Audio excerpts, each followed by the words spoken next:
মিঠু তারা সবাই খাওয়া দাওয়ার জন্য আমার সামনে এসে বসছে।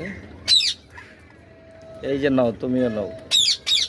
গুড, তুমি উঠতে থাকো, তুমি নিবা, তুমি আসো না। এই যে নাও, তুমিও নাও। কই তুমি নিয়েছো? এবার তুমি নাও। এই যে নাও। আচ্ছা এনে পুরো যেত তোর খাবার।